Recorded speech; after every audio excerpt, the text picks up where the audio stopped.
You're watching The Experience Comic Culture and Sales, streaming live daily to Facebook, YouTube, Twitch, and Twitter.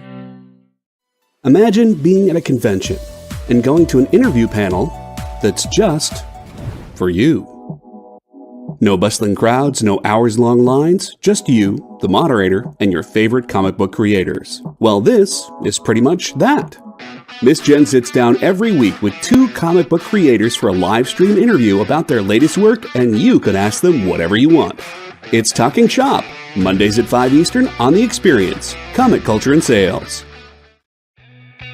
Programming on the EXP is made possible by viewers like you, or your local comic shop, or that Kickstarter you backed, or the publisher you like, or comic industry professionals who want to share a message with the world. Really, anyone who wants to advertise with us can. If you're interested in seeing a product you know and love, or are creating, or are publishing, or are involved with, advertised here on The Experience, and having your message shared with our viewers, please reach out by scanning the QR code below or visiting our website and using the contact form. What if Hans Gruber from Die Hard had to battle the Joker from Batman the Animated Series in a dance battle?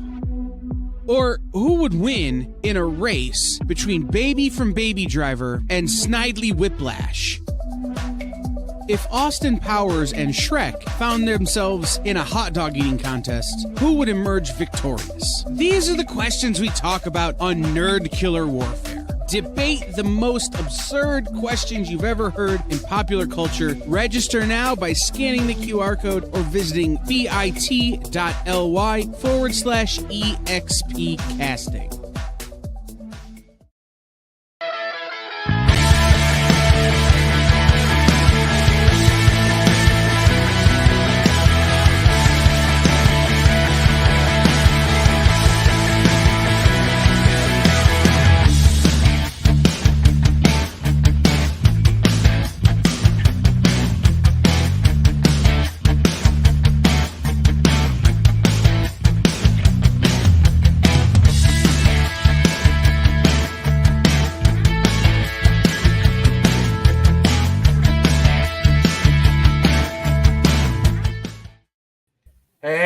What's happening? Yeah, what's good? Alex, what's going on, bro? Nothing. In the house. So let's see. We got Triple B. What's up? And Weird CJ. Let's see. I said Stevie. Did I say Stevie B? I might have. Don Johnson. What's up, bud? Thanks for coming back, man. Don Johnson. What's up, buddy? Yes. I've already made the Miami Vice crack. The last show. You know Miami Vice, right, Alex? I know what Miami Vice is. Yeah, they did remake that movie. TJ, they did remake that. Did that have was that who was in that? I'm looking that up right now. What's his name? I can't even picture him. And Jamie Foxx, that's who it was. That's who I was Jamie thinking Foxx of and Colin Farrell. Colin Farrell, that's right. It was brutally bad, and I like both of them. I think they're great actors, but that it was that bad of a movie, really? It really just didn't. Oh yeah, it was horrible. Man, even with them, Jamie Foxx and Colin Farrell? Dude, I was in college, man. We used to get ready every week to watch Miami Vice, the theme song. Tom Bishop, what's up, man? And it just when they did it, it just didn't work. It didn't work. So Triple B. All right. So somebody asked. So I don't know if you knew last Monday. John and I just did talk show, man. There was no rack. The rack was gone. We just talked for 2 hours. Nice. Stevie B. We had to do a reassessment of inventory after inspecting John's trunk.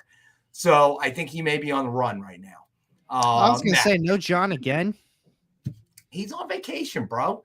He's on vacation. He needs a vacation from his vacation. That's crazy. So, all right. So we're gonna do breakneck speed to everybody. All right. So everybody gets whiplash. So today we got a boatload of comics. So we're gonna have to just kind of go through there. Hey, Kenneth Bird, what's up? So now we have the exact opposite that we had on Monday. John's in line to be first to see Guardians tomorrow night. He just doesn't want to. John doesn't have to get in line, man. John just clicks a couple apps and they let him in. They escort him in. You know, in the red carpet, he's got security and everything. Now he's just on vacation from his vacation. VIG. Yeah, I guess Very so. important guardian. Do we know where he is? I have no. He's doing something with his wife, I think. You know, she doesn't require him to make an appearance every now and again. I've never met his wife. I've never met his wife either. I've seen doubts. pictures though.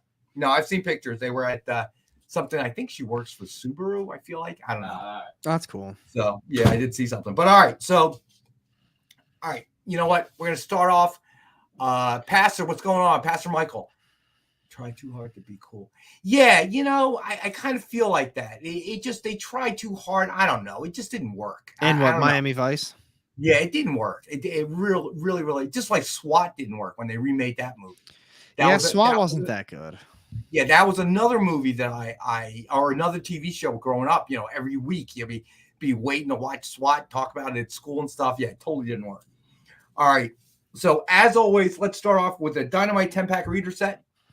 10 random Dynamite titles, a cover price of $3.99 or more. And as always, as thank you to the community, we have it for $5. So 10 random Dynamite titles for 50 cents a piece. If that is all that you purchase, we can send it via mail to you. That costs generally about $5 anywhere within domestic United States. And if you have never, Ryan Riley, what's happening, man?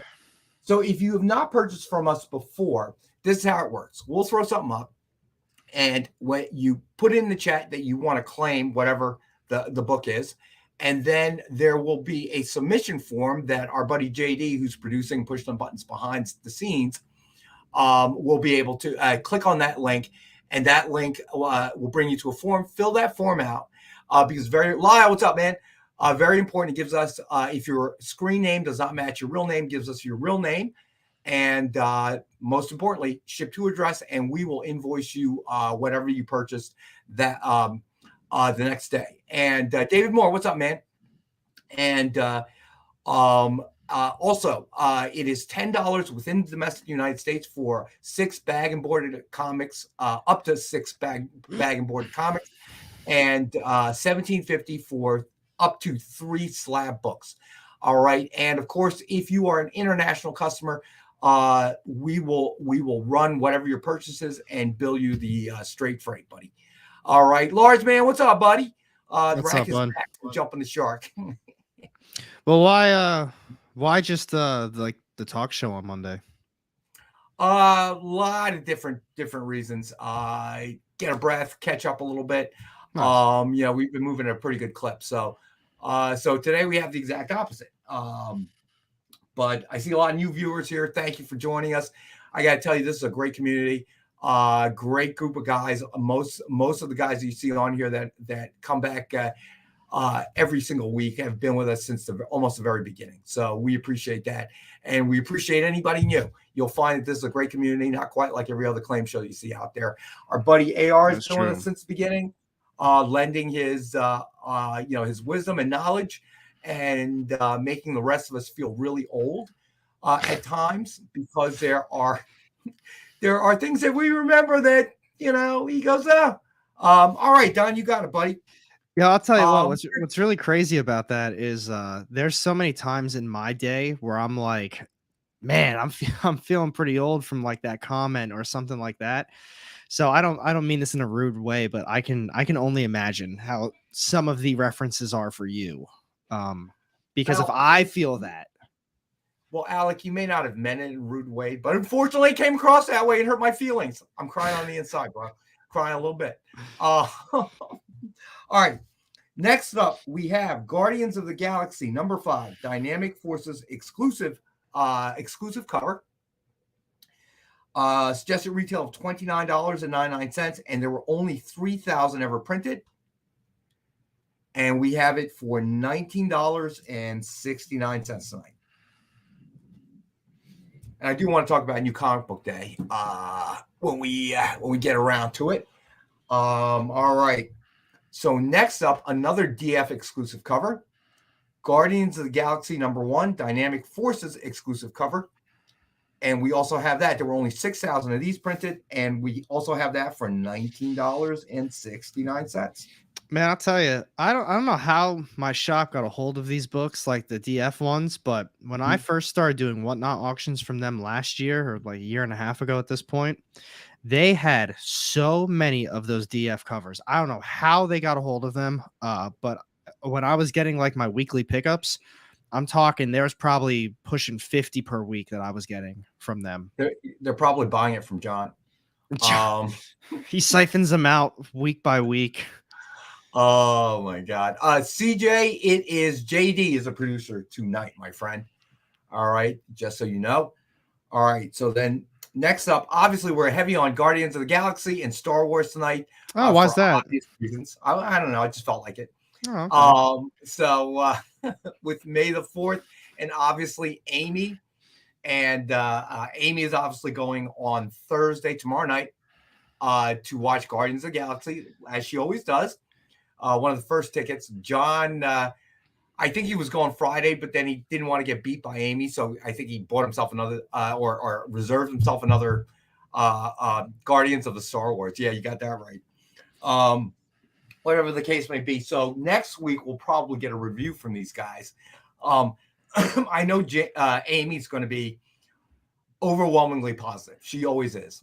She's a big MCU fan, and I say a lot of things just to get under her skin, get a rise out of her.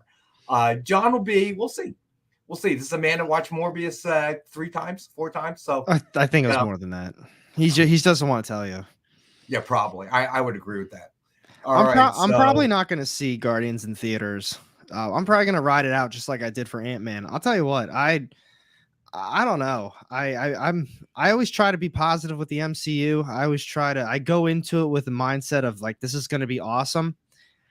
It's just not doing it. I feel like the TV shows haven't been landing. I feel like the movies haven't been hitting that hard. Right. And I'm walking out thinking every movie's like a solid 6.5 or 7, like it's nothing that's just out of this world, but it's not horrible either. It's just like this movie that exists that I'm probably never going to watch again.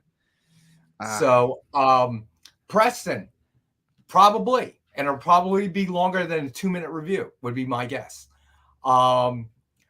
Pastor Michael, Luke, use the Groot.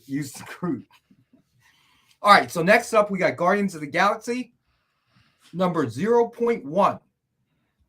First printing, signed by Justin Ponsor, who unfortunately is no longer with us. It is number 18 of only 50 signed, and we have one available for $29.99. Preston, yeah, but they might have Screaming Groots. Haha. Stop. There will be though. Screaming Ghost. God, I hope not. No, I'm with JD on this one. I feel like that's what I'm waiting for. I'm waiting for that end game moment. And I understand they've got to build up to that. Like that was years in the making. And that was just all the epicness coming together for like this big final battle. Right. But I still left the movies for the Black Panther, the other Guardians, all the other ones I saw in the theaters. I was so excited and happy. Like, man, like this movie was so good. Right. And now just even the last few, like Black Panther wasn't bad, the latest one, but before that was Thor. I've read that they cut so much of Doctor Strange Multiverse of Madness out. Like they cut a lot of the movie out. And I feel like that probably would have been relevant to the actual movie. And even when I left out, I was like, all right, that's pretty good. Spider-Man was obviously awesome. Yeah, I enjoyed that as well. Obviously. Yeah, that one was awesome. So yeah, we'll see. I mean, everything I'm hearing is, and you kind of think that with James Gunn, moving over to DC, he's going to close this up. He's going to leave it all out there. Yeah, that's what I've been reading. Is that I've actually been reading a little bit of both. I've been reading it's either everyone's either loving it or they're not liking it at all. Like there's not really an in between for this one. Like Ant-Man and whatever they call it, the Quantumania. That was it was mixed back and forth, but I was reading a lot of like it's not bad. It's just a movie that exists. But this I'm hearing it's either really good or really bad. I'm not really getting in between. Yeah, I've been reading the same thing. All right, so next up we have Warlock Rebirth number 1, signed in gold by legendary Ron Mars. Suggested retail of $89.99. It is number 6 of only 15 signed, and we have one available as one of our 5-star for $50 books. So all things Guardians of the Galaxy and Star Wars. Lyle Hobson, we need a Plastic Man movie, maybe. No. Eddie Von B. I hear that Ant-Man is. They did announce the date. Did they? Yeah, they did. I saw it. Yeah, I think it's like May yesterday. 17th or something. I feel like I'm I looking read it that up. somewhere. I don't know why. It is. It's May 17th. There you go. Okay, so I did read it somewhere. Yeah, 2 days ago they announced that. Yeah, thank you, collecting dude. Yeah, so I'm clearly waiting to. I gotta head out, and AR, I'm gonna be sending you an email in a day or two, cover some stuff.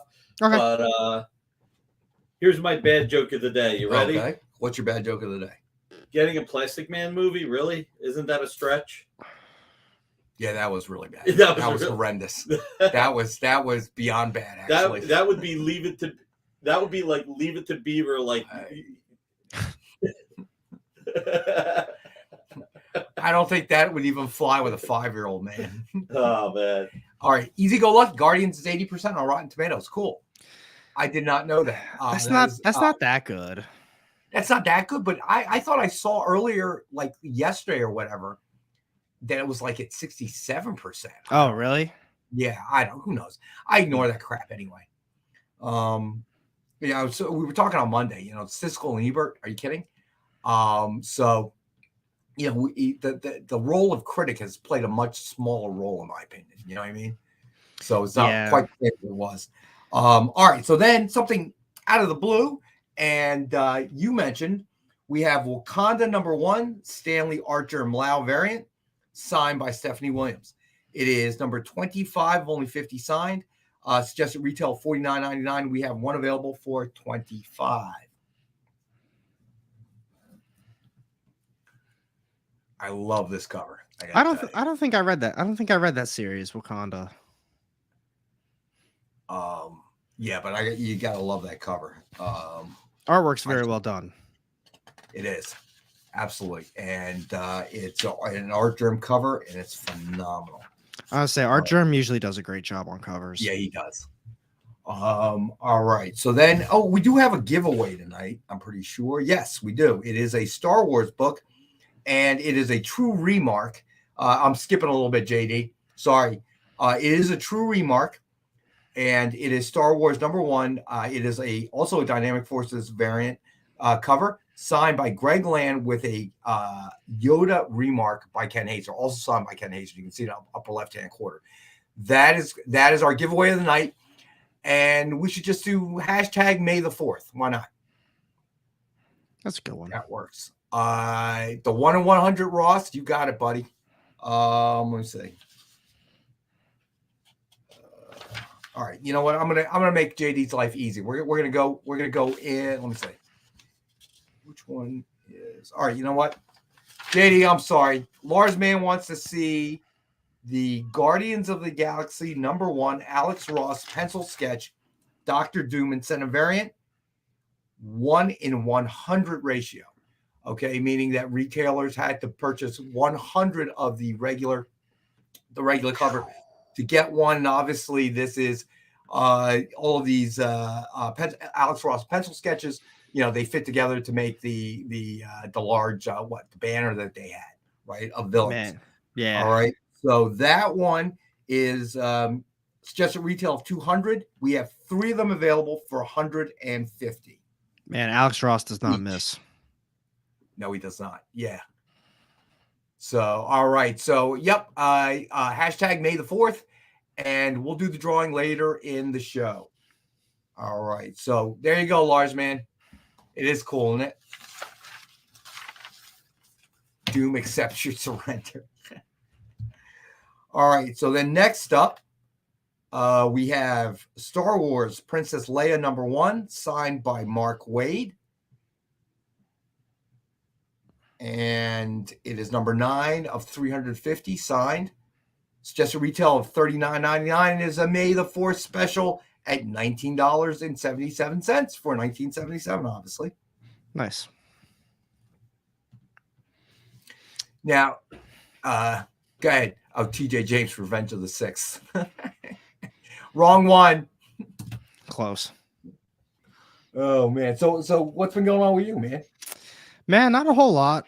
Trying to read some different stuff. I actually ordered. So last year when I moved back here from my shop, I ordered a manga box set, and I just forgot about it, and I assumed they actually never ordered it. It just showed up at the shop this week. So that's like a year and a half ago. Hey, Ryan Riley. Hey, buddy. Unfortunately, the way that our randomizer works, it has to be exact. So, JD, if you could you throw up the hashtag again?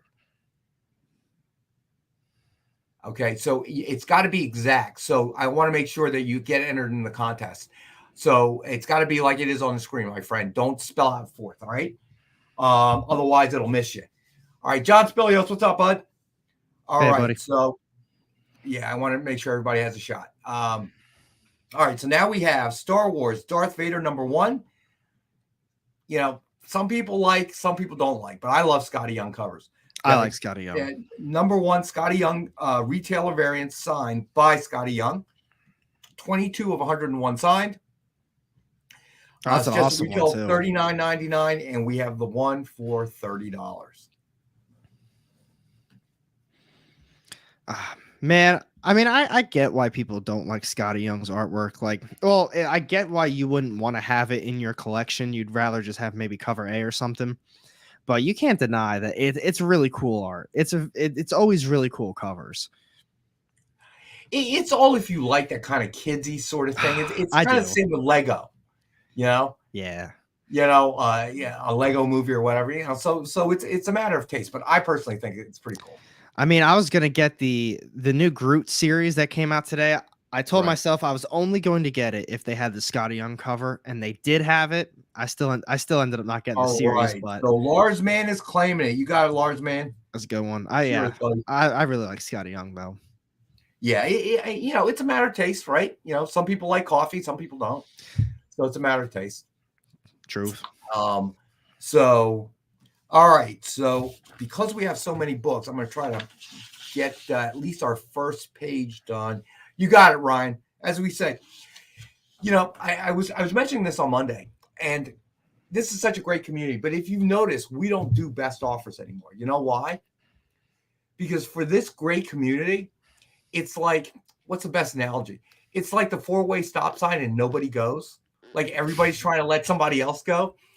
And that's what I love about this community. So the best offers don't really work because one person in the community puts an offer in, another person goes, "Oh, if you want it, I'm not gonna, you know, bid on it." So we figured, why bother? It's you know, the purpose of it doesn't work. So we'll just throw a good price out there, and that'll be that.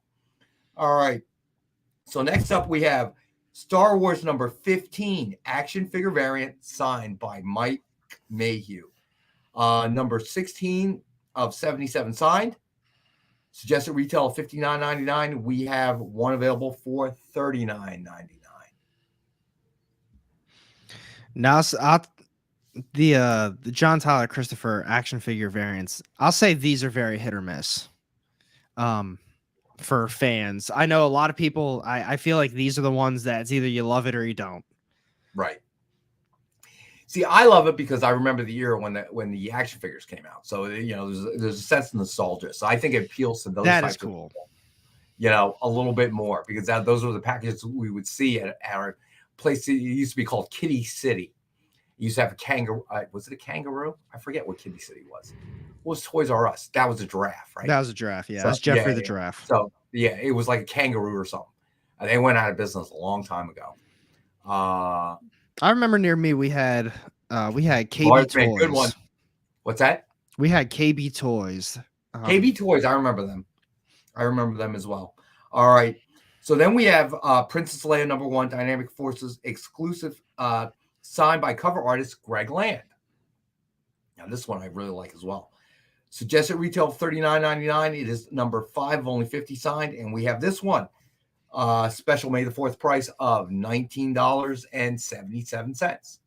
Greg Land has good artwork as well. I agree.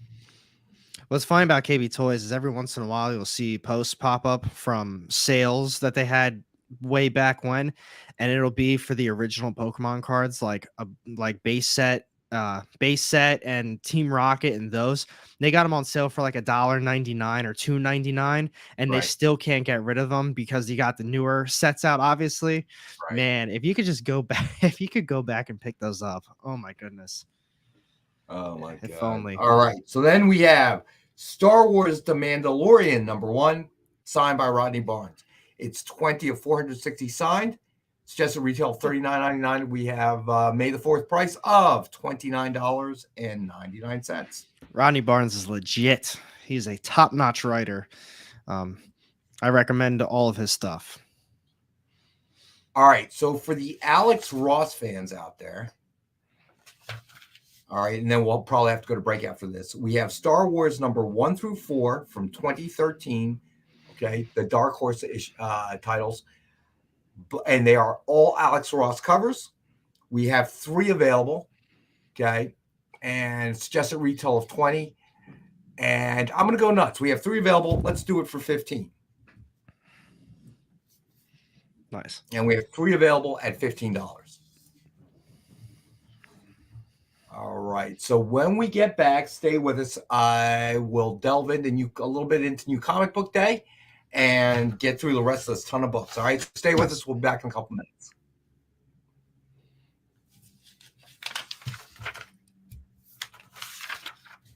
Did you know that every experience show, including some exclusive content, streams on Twitch?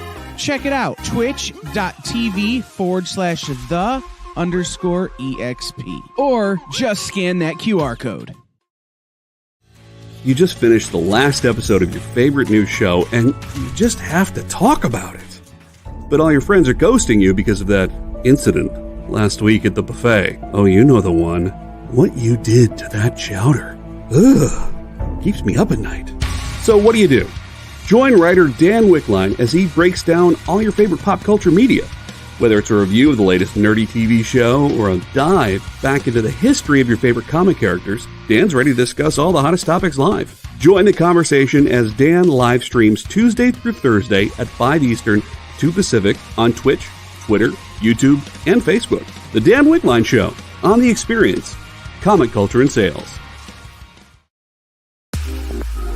You know how when you go to Comic-Con, after Comic-Con, you go to the hotel bar, and there's a whole bunch of people playing music and dancing, and you've got Pikachu and Lara Croft Tomb Raider doing the cha-cha slide just down from Deadpool and Batman and Wonder Woman? That's every Saturday night over on the Experience Twitch channel. Join Taji Beats for the EXP Dance Party, exclusively on Twitch, twitch.tv/the_EXP.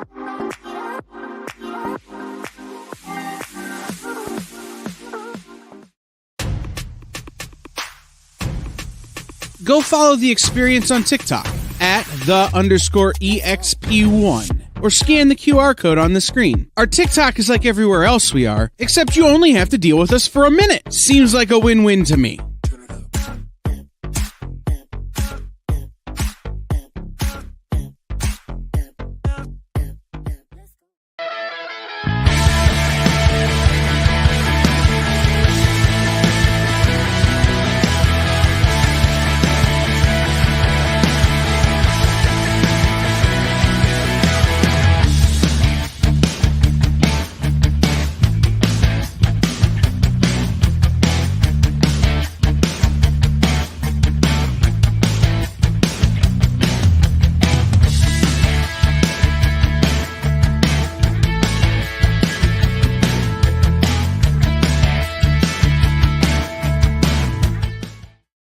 All right, so we're back. So we got Alex, who will be on 360 at 9 o'clock, right, Alex? 9 o'clock tonight. So we have a bunch of books that we didn't have a chance to get scanned, but they're all Star Wars, right?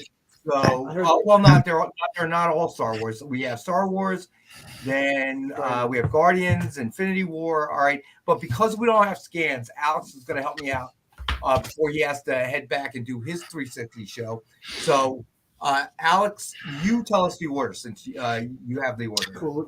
Wait, super quick, Rex. I don't know if you caught it before the break, but Preston claimed the Alex Ross. All right, cool. I just want to double check. We still have 2 available. We have 2 more sets available at $15 per set for anyone that's interested. If anybody wants those Alex Ross covers, we still have more classic Alex Ross Star Wars.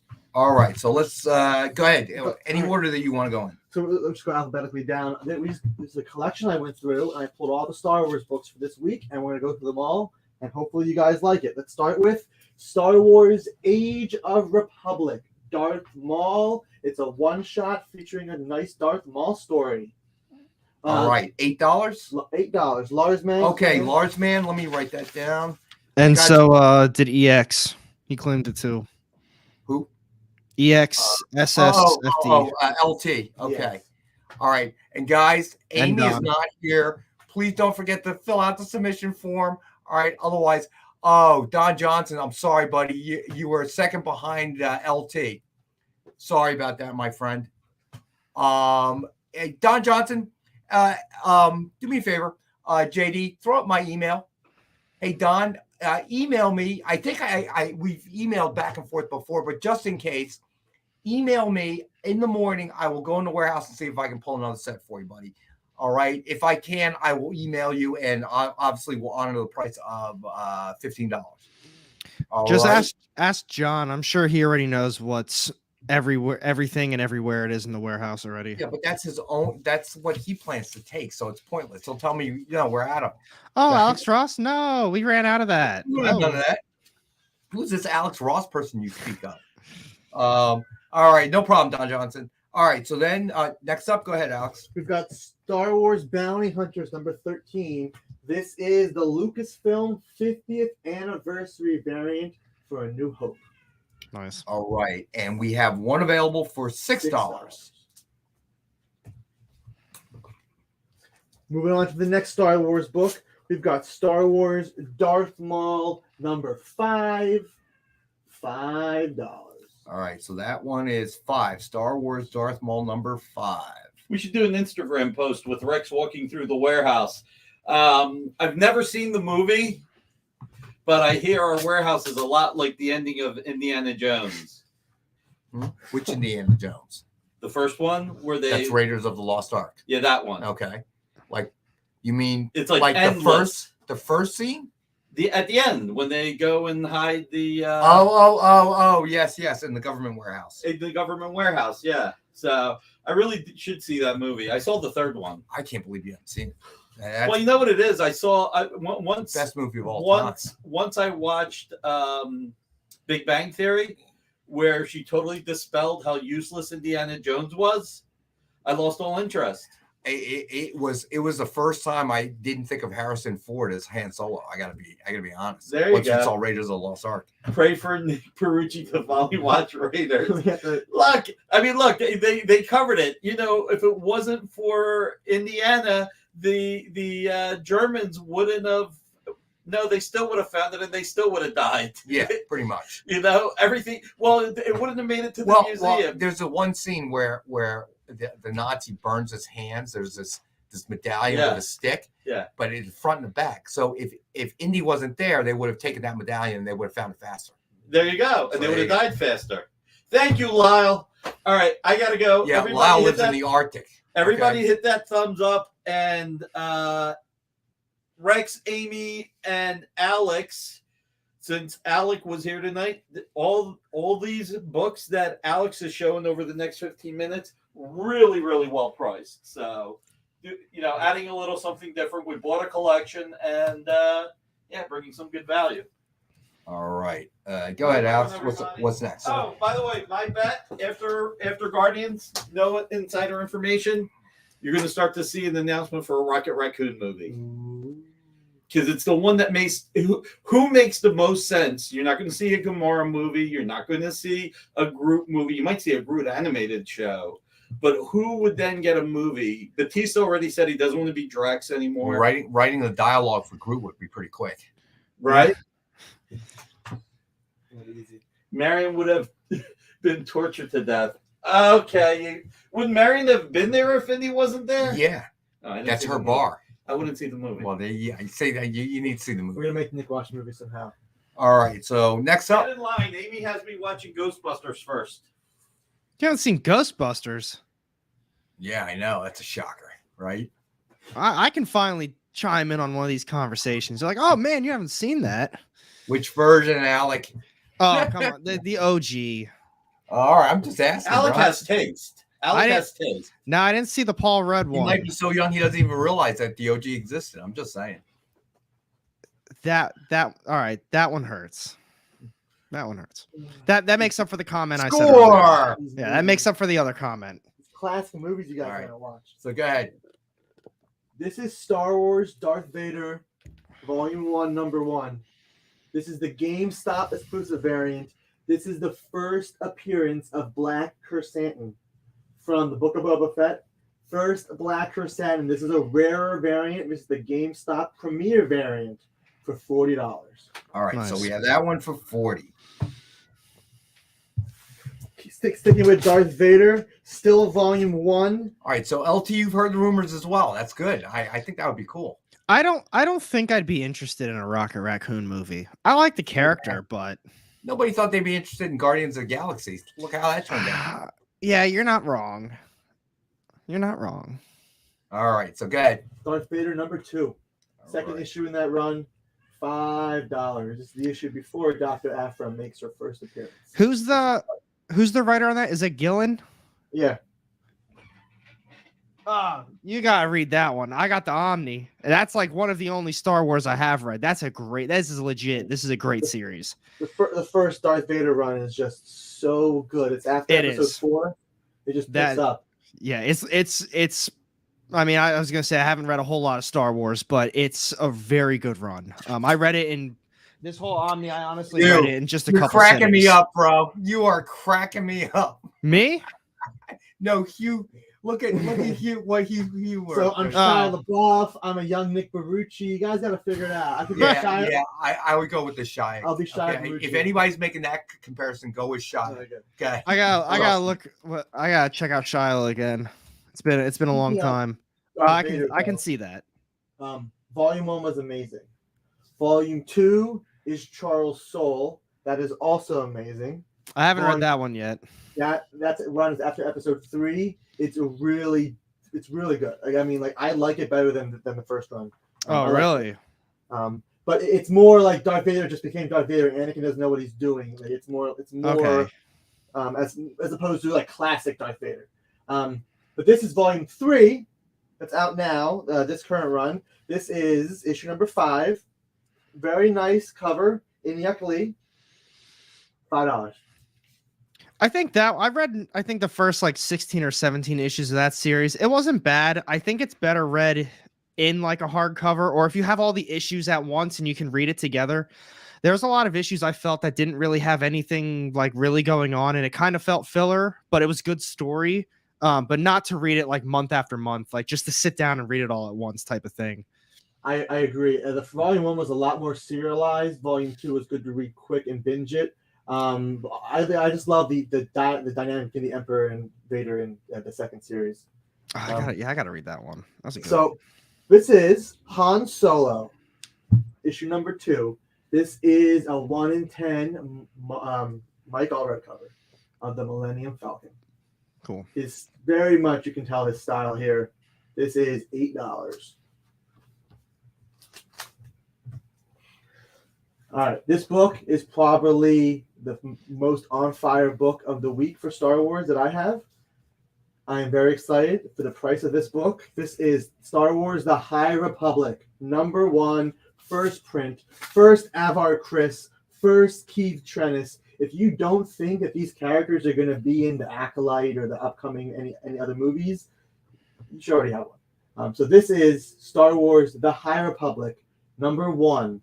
First. All right. So Don Johnson, you are claiming Republic number 1, right? Just to confirm. All right. So I'm writing it down. Don Johnson. I actually read that series too. That was a pretty good one as well. High Republic number 1 for $25. Don Johnson. Okay. Cool. Don't forget the submission form. We don't believe me. I spend the most time with Amy during a work day, and I don't want to get yelled at. Please help me out here, people. All right. Go ahead. To go with that, issue number 2. We got issue 1.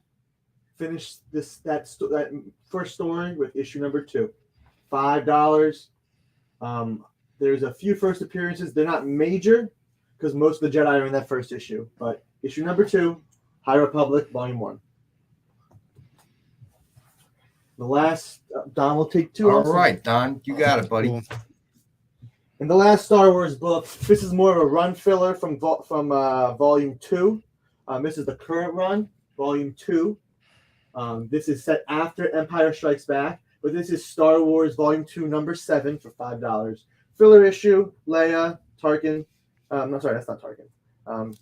That is Tarkin. This is it has a flashback in Tarkin. But this is Volume 2, which is set after Empire Strikes Back. $5. Have you read those series? This actual Star Wars? I read every single Star Wars comic book that's out. That's cool. This second run, it's definitely different than the first run. It's a little bit slower. There's a lot more crossovers. There's a lot of crossovers. You can still read Star Wars and be fine. But, you know, they have bounty hunters going this time period, Dr. Aphra, and everything came together for the 3 story arcs that just happened. Crimson Reign. I actually stopped reading it because of that. I felt like I was missing too much of everything, and I just said that just not for me. When War of the Bounty Hunters happened, that whole crossover arc a year ago. Yeah, that lasted for a while too. Some things got pushed out of order. So in the back of the issue, it would say what's up next, and that wouldn't be the next issue. So if you're reading it fully, it got very confusing. So it definitely threw a lot of people off, and people stopped reading it at that time period, and they basically stuck to their respective books. But the overall story, you do get more if you read everything, of course. There's just a lot of Star Wars content. The thing is, though, is at least with Star Wars, I feel as though it's well made and the crossovers work, unlike I don't know, for example, something else that's going on with Marvel where they have some sort of event or some sort of something that ties in with something else, like Dark Web. You got to read ASM, you got to read Venom, then you got Dark Web, and it ties in with a random Miss Marvel issue. And then maybe it pours into the gold or the green or the red goblin. But Star Wars and X-Men, that's actually the real example I was thinking of. There's too much X-Men going on in too many different directions. But from what I've gathered from a lot of my Star Wars fans, and I mean, some of the stuff that I've read, I haven't continued on with a lot of the series, but they've at least kind of stuck with their main series. And then when it did spill into the other ones, they kind of had it make a lot of sense where you wouldn't be lost. Like they kind of filled you in on what was going on for the readers who say only stuck with Star Wars or only stuck with the Bounty Hunter series. So I think they've done a better job with that compared to, like you said, X-Men. Currently, Dr. Aphra is great. They're having a few one-shots for Return of the Jedi's 40th anniversary. Those are great. And then there's a bunch of things that are coming out that are exciting, but they just finished a major story arc, the crossover arc with Kira. And so who knows what they're going to do now. Star Wars 34 came out today, and there's already first appearances in there. Oh, yeah, that's a big book for the day. Yo, Stevie B, that's just mean, bro. What I really like, though, is the Star Wars Adventures, the High Republic Adventures line, which is more for kids. Volume 1 and Volume 2 just came out. Those were better than the regular High Republic issues because it's just a lot more emotional, a lot more easier to read, but the story arc in them was a lot better than the High Republic. So I will admit, that was surprisingly pretty good. I haven't really gotten a lot of these stuff from Dark Horse for that reason, because it is designed more for kids. It's the adventure series, but it's like you said, it's surprisingly a pretty solid read. They don't make it. I mean, it's designed for kids, but it's really not a kids series. Like strictly for kids is what I should say. Volume 1 was IDW, and the first issue had my bad. IDW, you're right. Because Dark Horse took over now for all the other High Republic. Yeah. But it has 2 kids that are best friends. One stays with the Jedi, the other one goes bad. So we basically follow their arcs. Oh, he does it. So I remember, so the IDW is the one that I read, and I think the first few issues where they were on their planet, and whoever came to take over the planet, and then they left with them. So it wasn't bad. I was like, wow, for kids, this is a pretty decent read right now. So Stevie B, yeah, Stevie B. If you really want to hurl some old man jokes, you should watch me and Amy with our buddy Comics with Bueller on Fridays at 4 p.m. Eastern. Okay, I promise you, because Bueller started it with calling me an old man. Thank you, Lyle. And I am telling you straight up, okay, the insults have been hurling back and forth the last show, man. So if you really want to start cracking on people, Stevie B, you want to tune into that show. So I digress. Sorry, guys. Guys, I'm gonna go through the Star Wars. Yeah. Go ahead. Right, we got more. And then because I want to get to the Guardians books. So go ahead. Yeah, I see the Star Wars. Just gonna go over them one more time. Yep. Han Solo #2, all red variant, 1 in 10. Got a Millennium Falcon. You've got Darth Vader. $8. Oh, sorry, price $8. Darth Vader Volume 1, issue #2, $5. You've got Star Wars Age of Republic Darth Maul one shot, $8. You've got Star Wars Darth Vader Volume 3, #5 for $5. Although technically the other two series was just called Darth Vader. This is Star Wars Darth Vader, but semantics. Star Wars Darth Maul #5. This is issue #5 in the 5-issue miniseries, $5. Star Wars Bounty Hunters #13, 50th anniversary Lucasfilm variant cover, A New Hope, $6. And we've got Star Wars #7, the current run, $5. And the last key, which is the first Black Chrysanthemum, the Wookiee from Book of Boba Fett. This is the GameStop Premier exclusive variant. This is $40. Hugh, we're going to go over the books on the rack. We've got some incentives. Hugh, yeah, we are going to go through the rack, but I am completely alone tonight. So Alex is going to hang out, and these books were added at the last minute, so we don't have scans of them. So while Alex is here, and since he's been going through the collection, it just made more sense to do it while he's here. But we'll get back to the rack as soon as we get through all these. Yes, my friend. So it is Guardians time. I found some great Guardians related books in this collection, and they're first time they're being shown anywhere tonight. So again, I priced in the move. So let's start with Dark Hawk, Heart of the Hawk. This is #1 variant edition. It's got Dark Hawk, Nova, and Star-Lord for $5. CJ, you're in on it too, man. You guys are killing me tonight, bro. Is Alec paying you? Is John back there somewhere? Is that why he's not here? All right, go ahead. Speaking of Rocket, we've got Guardians of the Galaxy. I believe this is volume 6 or 7. Yeah, in your notes you have 6. Volume 6. But this is Legacy number 170. What year is this? 2021. 2021. So this is the last series. This is #4. Just a nice Rocket Raccoon cover with a martini. You know, nice Rocket Raccoon drinking a martini. All right. With the big villain in Guardians of the Galaxy, we've got Infinity Countdown, #1, Adam Warlock. This is a one-shot with featuring Adam Warlock. We have it for $5.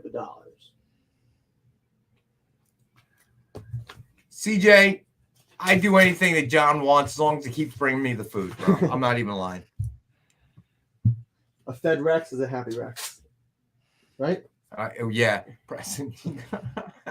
I knew it, Preston. This is a variant cover, that same issue. Infinity Countdown, Adam Warlock. This is Mike Allred cover. $6. Adam Warlock trapped in Kang's Sands of Time. So great Kang cover along with the Warlock of Atoms. Speaking of Adam Warlock, you got Infinity War, #1. These are from 1992, it looks like, right? 92. This is the second series. First was Infinity Gauntlet. Then after Infinity Gauntlet, this is the sequel series, Infinity War. Issue #1. Adam Warlock is the main character of the entire series, him and Magus. This is definitely a must-read if you're an Adam Warlock fan. I mean, all 3 of the Infinity runs, Infinity Gauntlet, Infinity War, and Infinity Crusade, are must-reads for Adam Warlock people. This is #1 for $8. All these books are also wraparound covers. So you got beautiful art in front and back. You can follow issue 1 with issue #2 for $5. I'm pretty sure too, doesn't the interior opens up as well, doesn't it? For all of those. Oh yeah, they're gatefolds. Yeah, those are cool covers. Remember, like last year or so during COVID, I actually opened them all. All right, so LT, you're claiming Infinity War 1. You got it, buddy. So I have some picture with them all, with all the books with their gatefold covers all together. Nice. Somewhere. All right, so LT's got Infinity War EX, and Infinity War 1. So we'll put Infinity War 2, $5 on the wall. CJ, it was CJ, were you claiming 2? No, he's saying it's a Nice claim, LT. LT, I think. All right, well, here's issue number 3. Wraparound cover, but this is the Galactus cover. Galactus, Silver Surfer, and Doctor Strange. Number 3, gatefold, wraparound, open up cover. Number 3.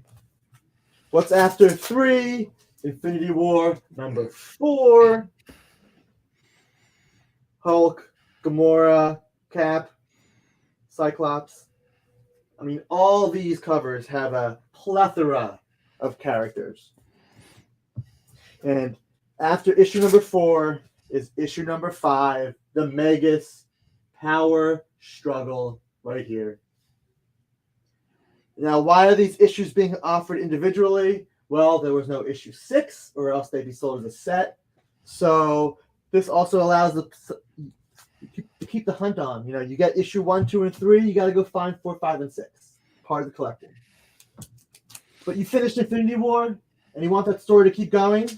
All right. Well, we've got Infinity Crusade. This is the 3rd story.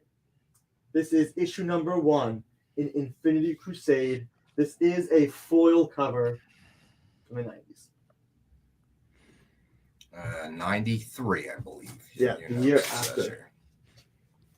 And we do have a newsstand copy of that as well. This cover, because it's foil and it's cardstock, does have spine ticks. They hit a little bit harder, but this is a rarer newsstand copy though of issue number 1. So we've got the direct for 6 or the newsstand for 5. And once you finished issue 1 of Infinity Crusade, you can crush the infidels with issue number 2, $5. TJ, 1, 2, 3 Infinity Wars. Guys, these books aren't in dollar bins anymore. So you find one, you know, with shipping online, they're going to be more than $5 with shipping. So we've got $5 for you here. Don't worry, Edward. I have a story to tell in a minute. It doesn't quite concern food, but it's one of the 4 favorite topics I have. So don't worry. We've got a few books left. We've got what year was this Rocket Raccoon? It looks like 2017. 2017 Rocket Raccoon. This is issue number 1 of Rocket Raccoon. Now it is, I believe, volume 3 or 4 of. I don't think I put it down. Because the original Rocket Raccoon series was in the 90s or in the late 80s. But this is Rocket Raccoon from Marvel Now, issue number 1 for $5.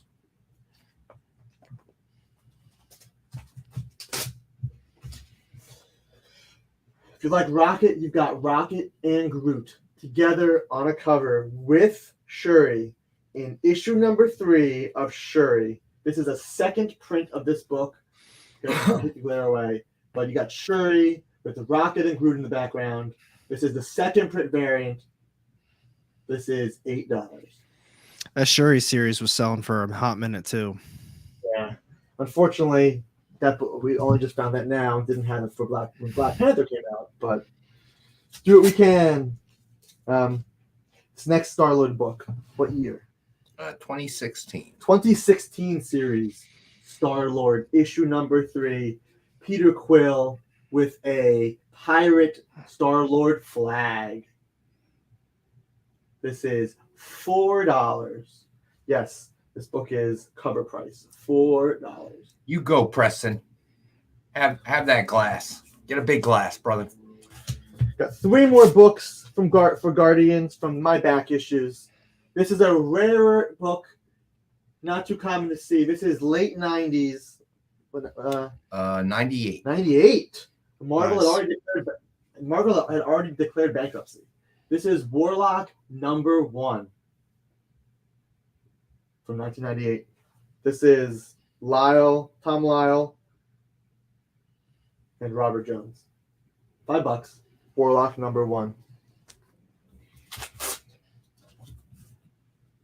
Warlock and the Infinity Watch #2 in newsstand. These books were released right during the Infinity issues. So a bunch of these are, in fact, crossover issues. This one is not a crossover issue. But this is Warlock and the Infinity Watch, newsstand edition, for $5. The last back issue book that I have for you guys today deals with the other villain of the Guardians movie, the High Evolutionary. This is What If, Volume 2, #1. This is What If the Avengers Lost the Evolutionary War, for $4. What If book, $4, featuring the High Evolutionary. What If the Avengers Lost the Evolutionary War. No, I haven't read that one, but I love What If. I really do. I know a lot of people don't, and I mean, I don't know why, to be honest, because I think they're great series.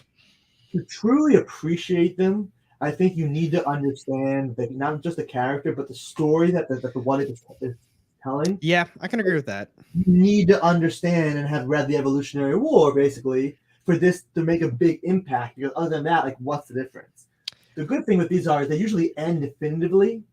That they do. So you get an ending. Unlike the TV show What Ifs, where everything was left open for a possibility of the future, which I guess is smart. But these have a set ending for almost every single issue. You know, that's a good take on that. I mean, even for me, I don't know that High Evolutionary storyline with the Avengers. So to me, if I did read it, you're right, it would just be another story. Now, I'd be interested in reading it, but for someone who has read it, that will make more of an impact to them. So that's a good take. CJ, Lars man knows which bourbons he likes, man. He's an expert. All right. So, you know what? It's time for the next break. Stay with us. We'll be back in a couple minutes.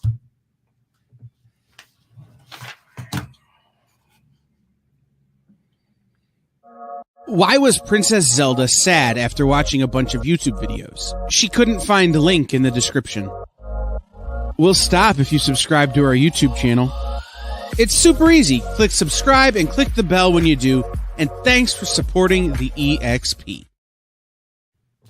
Imagine being at a convention and going to an interview panel that's just for you.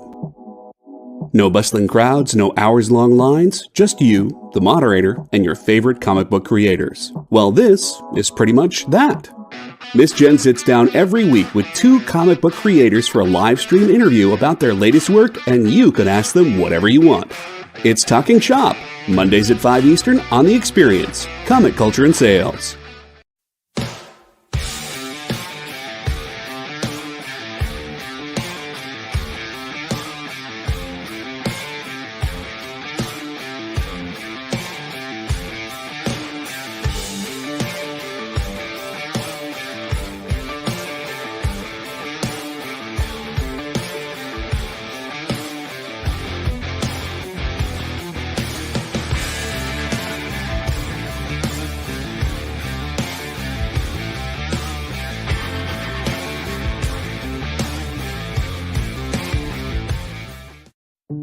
Did you know that across America there are over 2, maybe even 3 live stream producers who can't even afford Mountain Dew? Take Brian here. Brian has gone 2 weeks without a sip of Red Bull. If it goes on much longer, he may take a shower and get a real job. Situations like this are as tragic as they are preventable. Join the experience on YouTube and gain access to special emojis and members-only streams. For less than a cup of coffee, you can keep socially awkward hermit people working from their parents' basements where they belong. Scan the QR code on the screen to join. You'll be glad you did.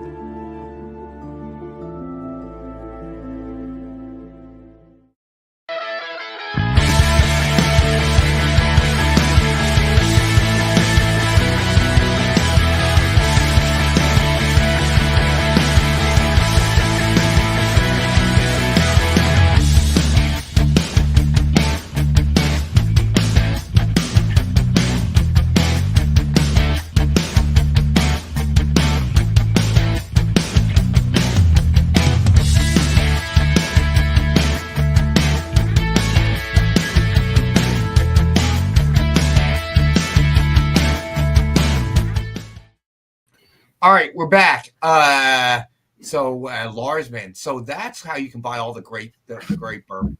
Alex has got to bounce it in a few minutes. So we're gonna do a quick Rex cap of the Guardians books that he just had the keys. Just real quick, just so everybody can get another look at it. So go ahead, Alex. Go backwards. Which is What If, Volume 2, Number 1. What if the Avengers lost the Evolutionary War for $4? This is Warlock and the Infinity Watch, Number 2, in Newsstand Edition, for $5. We've got Warlock from 1998, but I believe it's Warlock Volume 3, Number 1, first issue in this series, $5. We've got Star-Lord 2017-2018, Number 3, Star-Lord with a nice pirate flag, $4. Marcus, what's up, buddy? Hey, Marcus. Shuri, Number 3. This is a second print variant. This has Rocket and Groot in the background. We've got Rocket Raccoon, Number 1. Rocket is in prison somehow. He's caged up. $5. Infinity Crusade, Number 1 in Newsstand, $5. And the same book in Don claims the What If. All right, the What If. So Don Johnson. I'm gonna start humming the Miami Vice tune. Infinity All right, Crusade, you got it, Don. Number got you, 1. buddy. This is the direct edition. Will you stop crying, Alec? Yeah, come on, Alec. This is Infinity War Number 5, $5. Number 4 for $5. Remember, these all have gatefold, fold-out covers, with making a nice 3-panel image with the wraparound on the back. Number 3 with Galactus. Number 2. Sorry. Oh, sorry. That was Infinity Crusade Number 2. This is Infinity War Number 2. Infinity Count. Don wants the Infinity. Yeah, John Cole. You know why? Now I have to go out and figure out what to do about dinner, man. Yeah, I am. I messaged you too, and I don't know if you responded. I have all my notifications turned off. Wait, all right, he did respond, John. All right, he did answer. Okay, he's got nothing better to do. Dude's retired. Rex, Don got the Infinity War. All right, Don Johnson. What's the Infinity Crusade newsstand? 1 newsstand. All right, we got you, Don Johnson. Infinity Countdown, Adam Warlock, all red cover variant, issue number 1 regular, one shots, $6 and $5 respectively. We've got Guardians of the Galaxy number 8, Legacy number 170, featuring Rocket Raccoon with the martini. He likes it shaken or stirred because he's a raccoon. And finally, Dark Hawk, Heart of the Hawk, number 1 variant cover that features a nice Star-Lord, Dark Hawk, and Nova cover. What's up, Ron? So those are all the Guardians books. Cool. Not counting the great stuff that's on the wall with Star Wars and Guardians. Well, thank you, Alex. And then you're going to be on the 360 show, which airs what time? Tonight, 9 o'clock. 9 o'clock. Comics. Right. I'll be doing the show. So, Nice. So check him out. And he'll have other great stuff on there, I'm sure. And thank you for helping me out and staying a little bit later, so because we didn't have images. But in the future, when hopefully we'll have images, and then it'll be a little bit easier to go through. But I'm glad whoever picked up what they needed picked it up, so that works. But John, I didn't give away my dinner. I gave the very, very hot wings to my daughter and her roommate, so because they could blow through it. And that kind of flaming heat is better for the young, as opposed to the old, if you know what I mean. Living a dream. I don't. What do you mean? What? You don't what? I don't know what you mean. Tell me. Which part? I don't know. You said, oh, you know. I don't know. I was talking in general, my friend. All right. Ron Shepard, what's up, buddy? How you doing? All right, so we have enough that people coming. Yeah, JD, if you don't mind, throw up a link if you would again. We'd appreciate it. And the giveaway tonight, let me cover that real quick. The giveaway is the let me see. Giveaway is the Star Wars #1, a DF variant signed by Greg Land with a Ken Hazer Yoda remark. It is a true remark, obviously, as you can see. And that's going to be the giveaway item. And the hashtag is May the 4th for the giveaway. All right. So for anybody that may have tuned in late, let's do the Rex cap. Don't be scared. Yeah, right. I don't want to have to call out because I'm trapped on a toilet all day, man. All right. So we did, of course, as always, the Dynamite 10-pack reader set, 10 random Dynamite titles, a cover price of $3.99 or higher, so a $40 retail or higher. And as always, we have for $5 for all 10 books, 50 cents a copy. You can't go wrong. Then we had Guardians of the Galaxy #5, Dynamic Forces exclusive cover. Only 3,000 were printed. We were retailing at $29.99, and tonight we have the one available for $19.69. Then we had Guardians of the Galaxy #1, Dynamic Forces exclusive cover. Only 6,000 of these were printed, and we have it for same price, $19.69. Then we had Guardians of the Galaxy #0.1, first printing, signed by artist Justin Ponsor. No longer with us, unfortunately. And we have one #18 of 50 signed, and we have it one available for $29.99. Then we had Warlock Rebirth #1, signed in gold by Ron Mars. It's #6 of 15 signed. Suggested retail of $89.99. It is one of our 5-star $50 books. Then we had Wakanda #1, Stanley Archer Lau variant, signed by Stephanie Williams. Love this cover. #25 of only 50 signed.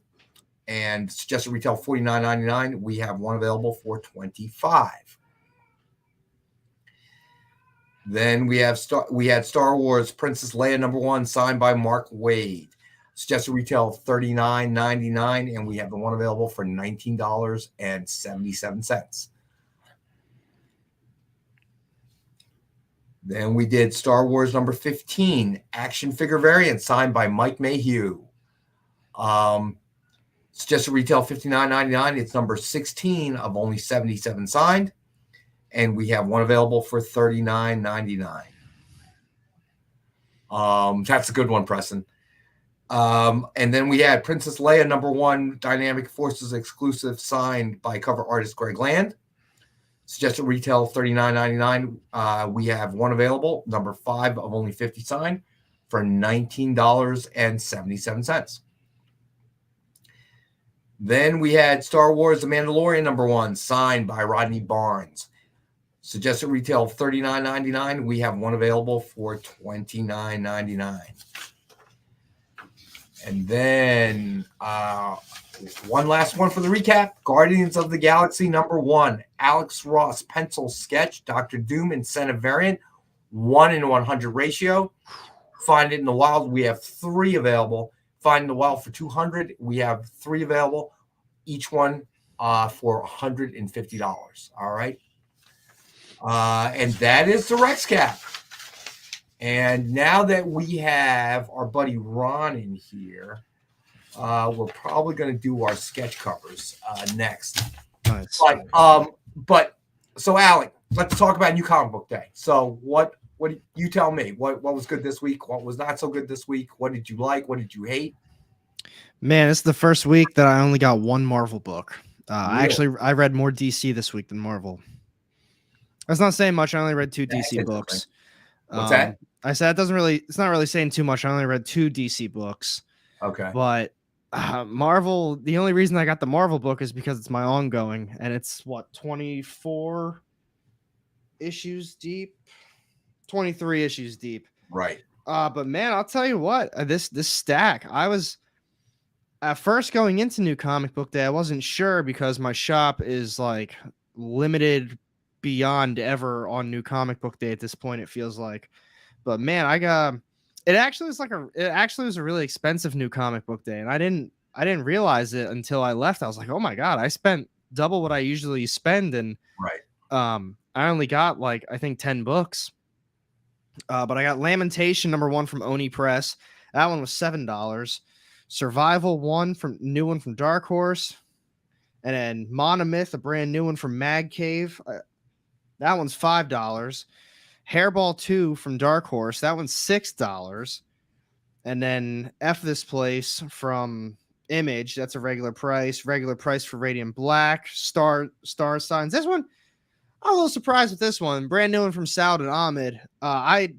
I'm gonna be honest. I like the whole star signs, like, you know, was it like Cancer, Scorpio, like that stuff? I don't care about that at all.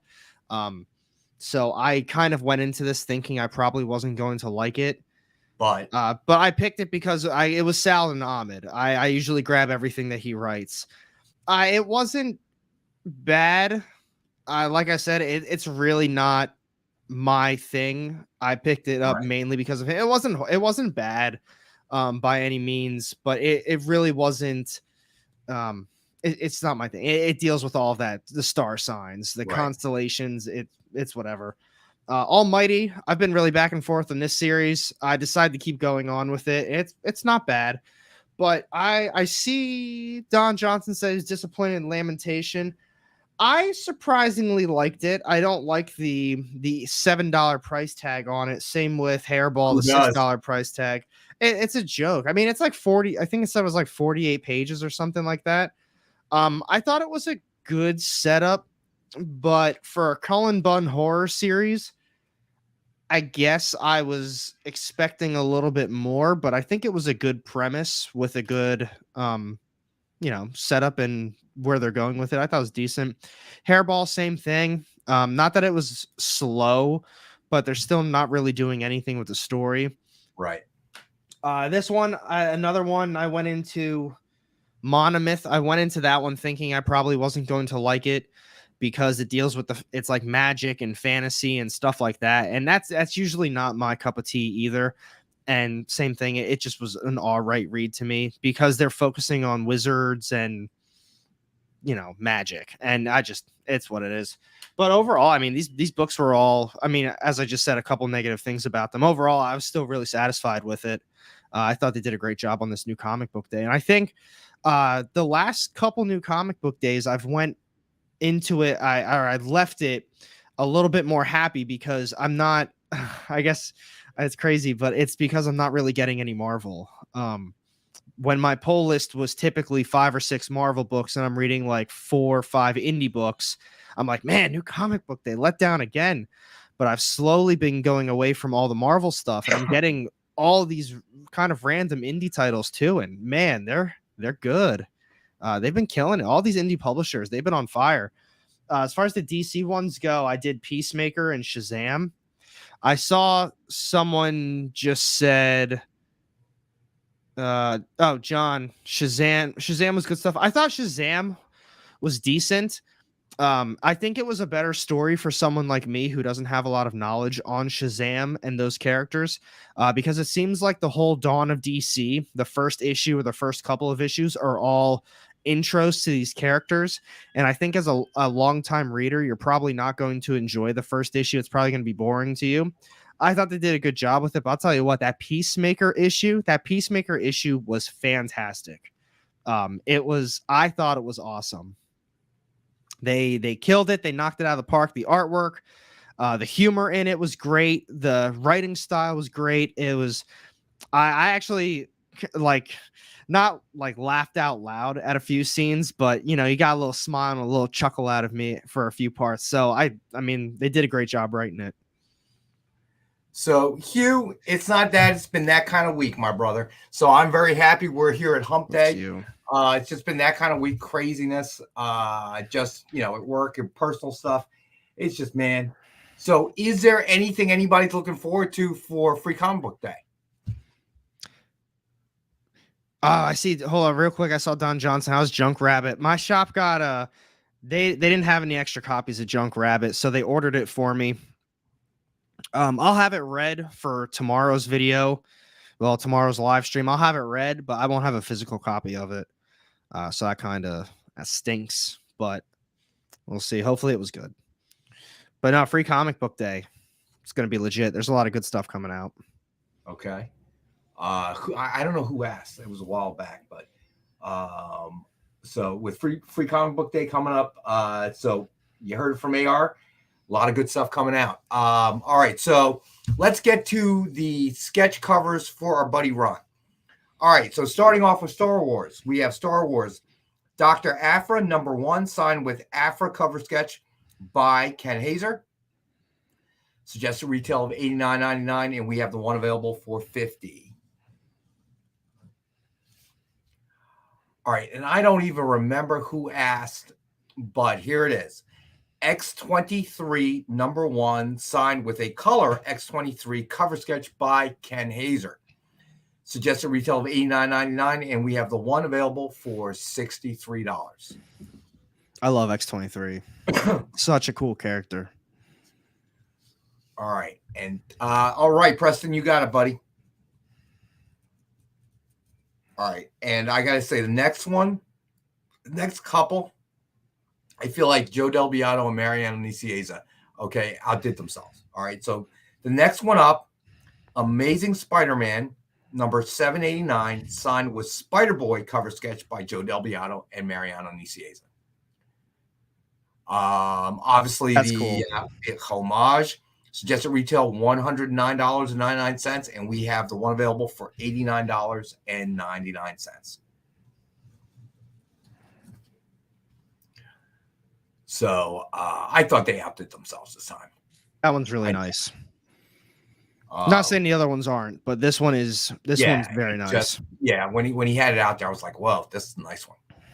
All right, and then finally, the last cover sketch of the night. Ant-Man and the Wasp signed with Ant-Man Wasp versus Dr. Doom cover sketch by Joe Del Beato and Mariano Nicieza. Suggested retail of $129.99. We have the one available for $63. Wow, that one's. I like the colors that they do on them. Triple B, me too, buddy. So we're waiting on Ken. I know he's a little bit.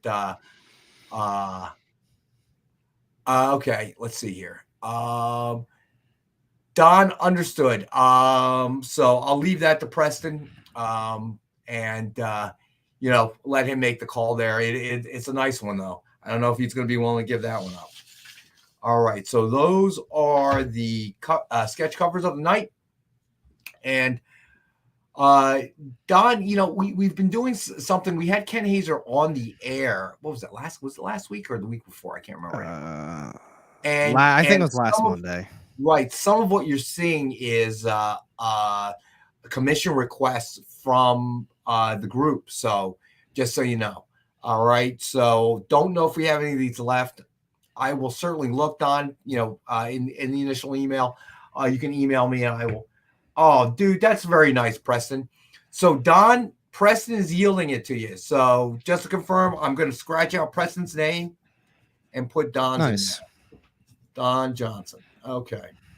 And this is why we don't do best offers anymore. You see how this goes?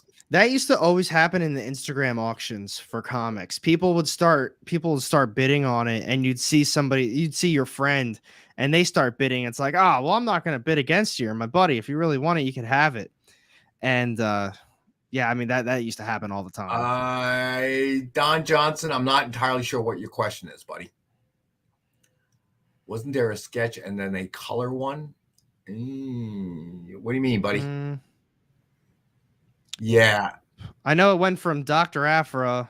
That was just black and white. And then X23. Yeah, that one was black and white. Then it was the X23. But the Ant-Man Wasp had probably the most detail and colors. Yeah, that was busy. Quantum universe, all that.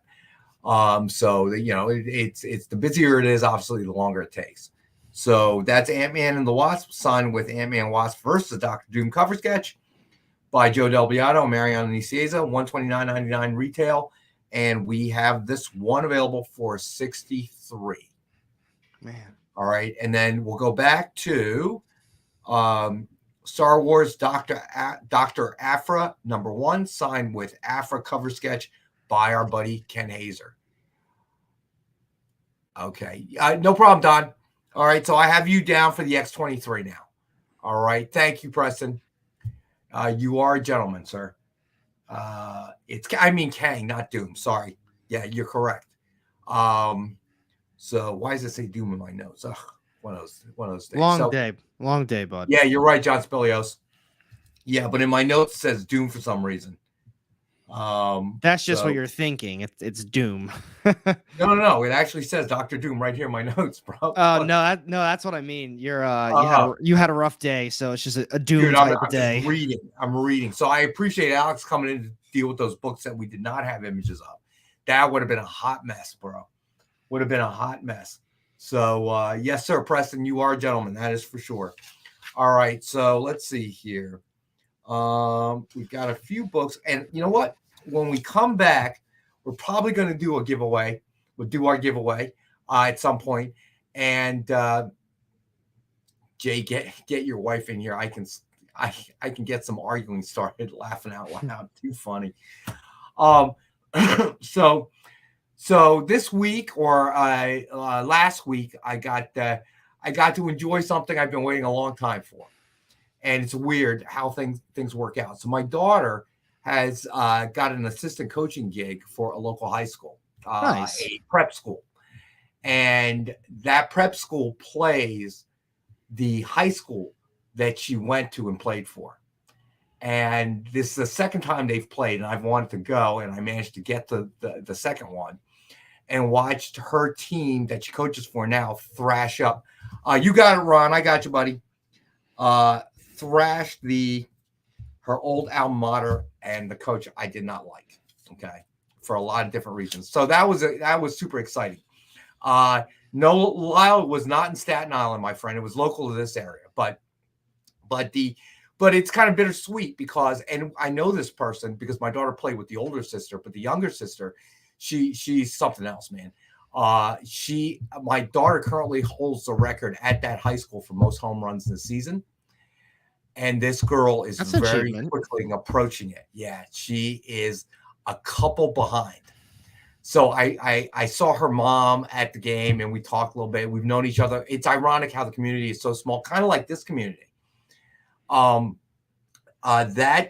mom and the dad was my daughter's first rec coach when she was very little and played with the older sister and the younger sister. I still remember I saw her at the game and you know, she's obviously grown up. She's a junior in high school. And I remember she was the little girl.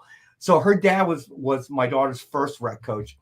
And I remember going to the game, right? I was one of the assistant coaches.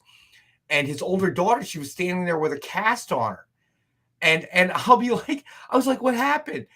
And it turns out as the mom's telling the story, the little sister, the one I ran into as a high school junior, pushed her older sister off a scooter and broke her arm. And as her mom's explaining it to me, and I told this girl that, I said, you are always that little girl that I remember, and you had a smirk on your face when your mom was telling the story of how you pushed your older sister off the scooter and broke your arm, dude. It's crazy. She is a power hitter. She is a catcher, just like my daughter. I mean, the kid is a weapon out there. Marcus, you know what? Let me say this. Records are made to be broken. I was going to say that earlier. Yeah. You know what? I didn't expect that her record would hold forever. I was hoping it would hold a little bit longer than 6 years, but that's not up to me. That's still pretty awesome, though. So if somebody's going to break the record, I'm much happier that it's someone that I know, that I've known for a really long time.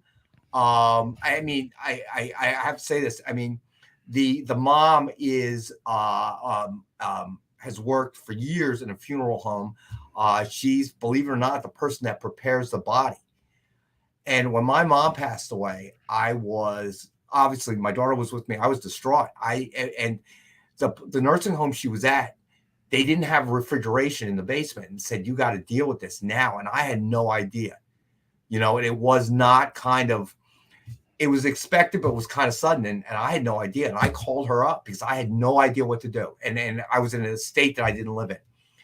And God bless her. She said, "Listen, we all have lists of nursing homes throughout the country. Let me look. I will give them a call and blah blah blah, and then give them your name or whatever." She hooked me up, took care of everything because I was in no condition. And to this day, I thank her. That's awesome. And the whole family, okay, from the deepest bottom part of my heart, because I didn't know what to do. And it wasn't for her. I don't know how I would have dealt with it, but she kept me, kept me glued. I had my daughter. She was still very young.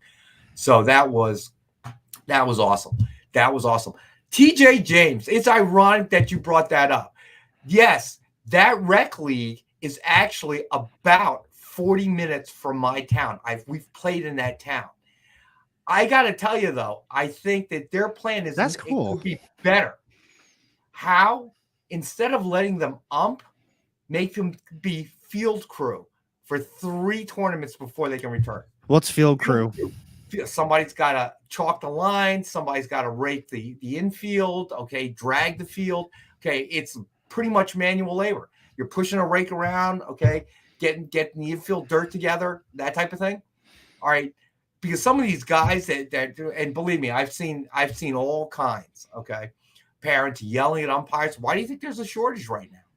Yeah, okay? I wouldn't. They're not getting anybody new in. Nobody young is coming in. People go, "Oh my God, they get paid." Dude, umpires in my area, they make $60 a game. And I was gonna say it can't be much. The way these parents and some coaches act, it's ridiculous. Okay, you think it was the World Series? Okay, yelling at the umpires. I mean, there have been, if you just read the news, beating up umpires, threatening them, following them out to the parking lot. It's just, no wonder the young, they come up and they go, "Why in the world would I do this for $60 a game?"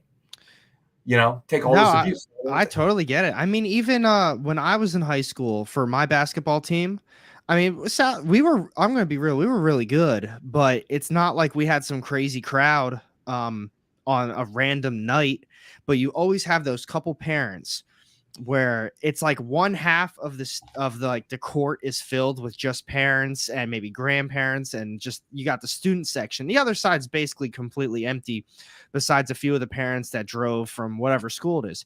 But you've got some parents that are standing up screaming in a borderline empty court, and it's just like, "Come on, let's go." It's like, man, your dad's going crazy right now, and he'd just be sitting there like, "Oh my God, I know."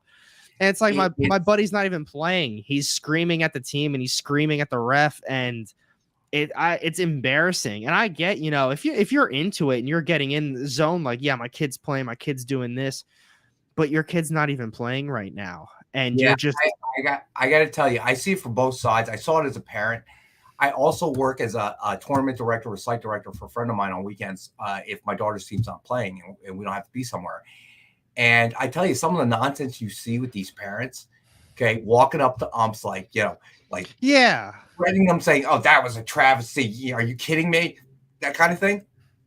Listen, they're human beings, okay? And one of the first things, because I tell you, the apple does not fall far from the tree. And then you get girls that kind of act like that. They'll look back at the ump but couldn't believe that he called it a strike. And we nip that right in the bud. Okay. Umps are human beings. They're going to miss some calls. They're going to make some calls. Adapt, adjust. Pitchers adjust to the strike zone. Some have little teeny strike zones. Some have big ones. Okay. Mm-hmm. But you deal with it. That's part of the game. All right. And then, you have parents who, well, we don't. Okay. We've laid down the law because, the main reason I'm there is to help my daughter handle the parents, because she doesn't know that. How could she? She's too young. But I can go and bring credibility because they think these kids, well, they don't know about life. Well, I do. I know about life. I know about bringing a kid up through the system. I know about a kid getting recruited to play for college. So don't tell me. I know. But I got to tell you, we have rules. During a game, none of our parents are allowed to sit anywhere near the dugout. Don't sit in the backstop. You are in the outfield. During a game, do not come up to the dugout and talk to your child. Okay? Please cheer for your daughter and everybody else, but don't coach them. Okay? We have hard, fast rules, and people have been asked to leave by breaking these rules. I'm not even playing. That's good. That should. You have to, because look, you're here because you want us to coach your kids. You want my daughter, who's a former college player, to coach your kids, right? Let her coach. Okay. Especially this day and age, people, right. Everybody feels entitled for everything. Everybody can say whatever they want without any repercussions. Well, you know what? We have to take our last and final break. Let's do that. And then when we get back, we'll pick this up and we'll get through the rest of the books and we'll do the giveaway. All right. Stay with us. Join the party. Head over to our link tree to find all the links for everywhere the experience is all the time.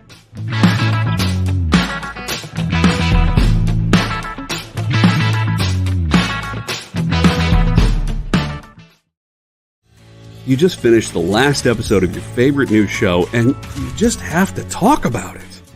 But all your friends are ghosting you because of that incident last week at the buffet. Oh, you know the one.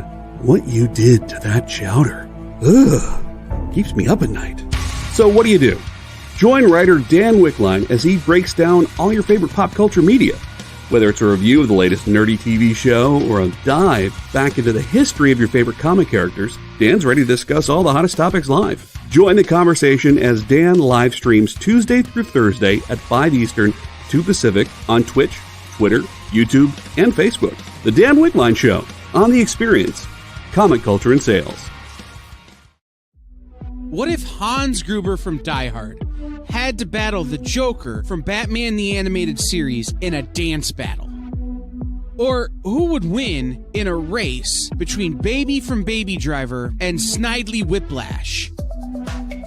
If Austin Powers and Shrek found themselves in a hot dog eating contest, who would emerge victorious? These are the questions we talk about on Nerd Killer Warfare. Debate the most absurd questions you've ever heard in popular culture. Register now by scanning the QR code or visiting bit.ly/EXP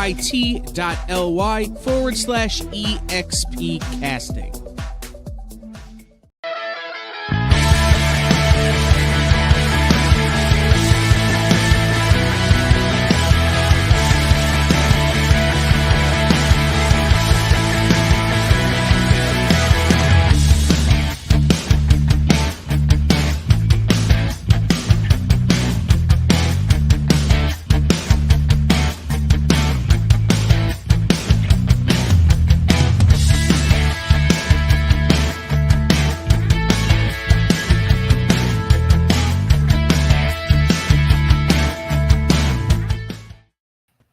Hey, and we're back. And Stevie B, you're absolutely right, dude.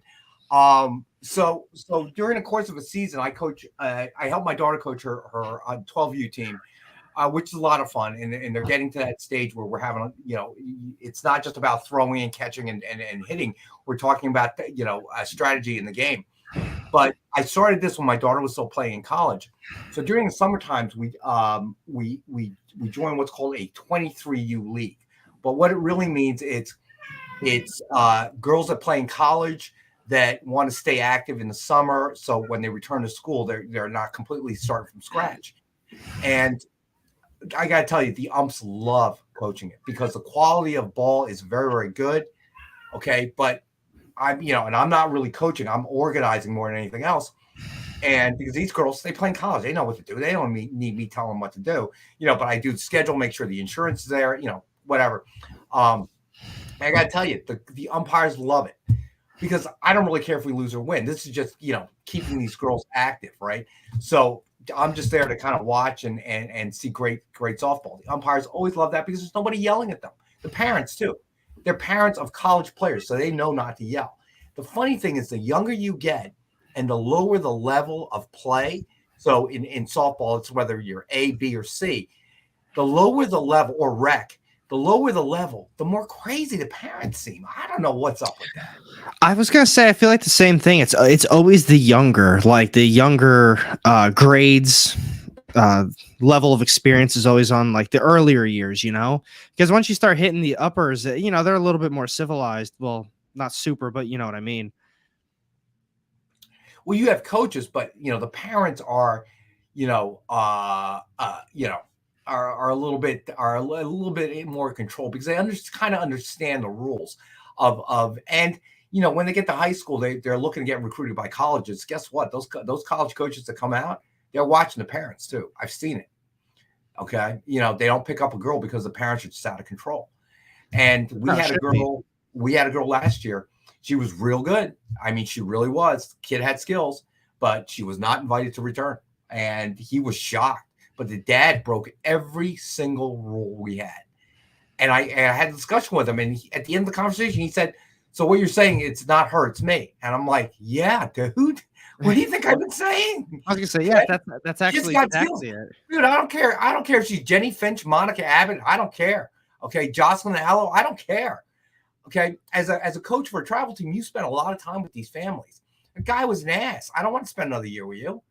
Okay, yeah, she's very talented. Hopefully, she gets to college and you don't ruin it for her. I mean, that's pretty much how it was. Let him go, Ken. Honestly, if I was Oh, nice, TJ. Cool. In our area, one of the sanctions, if you get tossed in one game, all right, and say because you had some of these coaches and people trying to it's our last game of the day, anyway, so I'm going to get out of control, get tossed because I didn't like the way the umpiring went. Well, they fixed that because now in the particular sanction we play in, if you get tossed in the last game, you have to serve the suspension at your next tournament under their sanction. So that was pretty significant when they moved that rule around. But yeah, it's just why these people act this way, I have no idea. Okay, and coaches especially. I can see you getting tossed out to get your team fired up. Okay, to like show them that you'll fight for them. But generally speaking, there's very little that you can do. When you question an umpire, you cannot question a judgment call. That never gets overturned. So you may have thought that was a strike, but he called it a ball. That's a judgment call on the umpire's part. You can't overturn that. That's what I always think too. When they get in their face and they start screaming, what is that truly accomplishing? The call's already made. It's done. The only reason that we've done it is because we're trying to get our girls fired up. Like they're lackluster, they think they're beaten, and we're trying to teach them, no, okay, it's not over till it's over, right? But other than that, there isn't much reason, okay, because you cannot question umpire's judgment call. And the other problem is that the only thing that you can question is the rules call, okay? Meaning that if there's a rule and you think it's wrong, you can approach the umpire and talk to him about it. Like, no, isn't it supposed to be like this? And then, he'll either overturn it or ask for help from the other umpire. But, a judgment call, it's a waste of time. They will not. I've never seen it overturned, almost never, except running on the bases if he asked for help and the base umpire had a better view. I've seen that happen. But the only thing that I also think about with all of that is like referees for NBA and basketball, and then obviously umpires. If you're known to just, you're always yelling, maybe you're the coach that's always yelling, or you're a kid that's always just, out of pocket, just saying whatever you want. Right. You don't think they're going to remember that? You don't think they're going to treat calls a little bit differly towards you? Because I know I would. There's no doubt. There's no doubt. I absolutely would. As impartial as they may try to be, it's gonna play a role. I've seen it happen. So the Billy Martins and the Earl Weavers, that was a different time, different game, and that was a major league. Okay, some of the stuff that I'm seeing, it's like, dude, you're playing recreational ball. Okay, they're 10. There are no college coaches out in the stand today. I promise you. Okay. And what's funny is that luckily, because my daughter did play in college, I always, they're always upset about these funny things. I always tell parents, I go, you know what? When my daughter was looking to get recruited in college, you know what? Every single potential college coach never asked her, what was your record? Okay. They never asked that. They do want to see what happens when things don't go right, what your character is made of. How do you react to that? Okay. If you're a pitcher and somebody just hit a grand slam off of you, is your head down, on the mound, down like this? Are you wearing it on your face? That's what they want to know. Okay. Yeah. It'd be great to hit a dinger when they're watching, but that's not what they're really looking for. I have to admit, Lars, man, it has gotten worse. It has gotten worse, but also, man, you've got angles to watch what the refs are calling, from every angle today. So, all right, let's get through the rest of the books, and then we're going to do the giveaway. All right, so next up, we have Guardians of the Galaxy, #1, Kale New, incentive variant, 1 in 25 ratio. Suggested retail of $60, and we have 12 available for $50 each. Nice. I don't. To go back to Preston or Lars Man super quick, I don't think the NFL is nearly as bad as the NBA's current standards. But I don't know if you've been watching any of the playoffs at all, but they haven't been calling like anything. And these are some of the best games that I've watched in years, like seriously years. Right. They need to be like this during the regular season too. It's been wild. All right, so next up we have Guardians of the Galaxy #1, Derek Chu incentive variant, 1-in-50 ratio. We have 6 available. Retail $75. We have 6 available for $60 each. Then we have Draculina Blood Simple #3, Michael St. Maria Virgin cover. We have 1 available, so just retail $50, and we have 1 available for $40.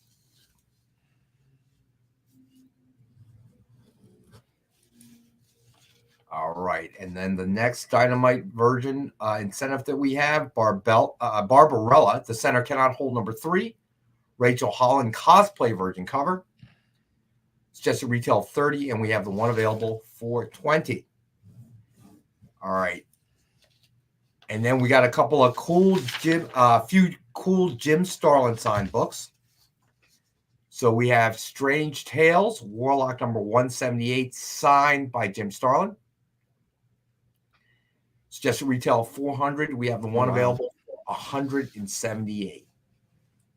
Big time book. And I'm not sure, but are these? Let me say. These are from the personal collection of Jim Starlin as well. I thought so. I just wanted to research to make sure. So not only is it signed by Jim Starlin, not only obviously is it a vintage key book, but it also came from his personal collection. Okay, so out of the comps that he gets, he kept them through the years. So then another one we have, Strange Tales, Warlock #178, signed by Jim Starlin from his personal collection. And suggested retail. Oh, I did that one already. $400. $178. God, I'm getting old. All right. So then we had Strange Tales, Warlock #179, signed by Jim Starlin, also part of his personal collection.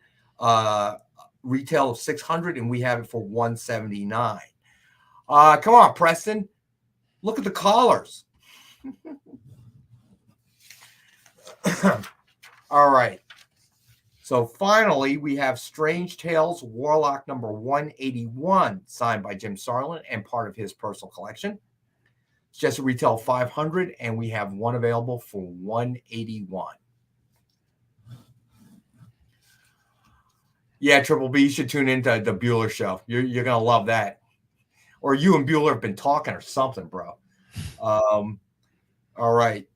Then we have Captain Marvel #10, signed by Kelly Sue DeConnick, #1 of 30. So the first in the edition of only 30 signed, and we have 1 available for $29.99.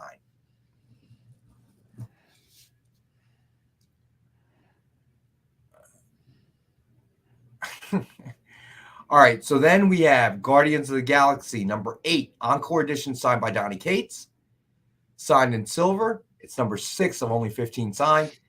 Obviously, Rocket Raccoon there, looking a little beat up. And suggested retail $69.99, and we have the 1 available for $50. All right, and then John Cole, probably not in the house anymore, but he had mentioned these. We have a bunch of Shazam incentives. All right. So we have Shazam #1, retailer incentive, 1-in-25 ratio by Evan Doc Shaner. Suggested retail $45, and we have the 1 available for $20.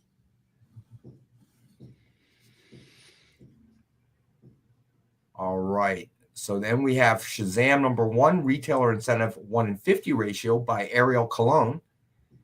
Suggested, I find it floating out there for $90, and we have 1 available for $30.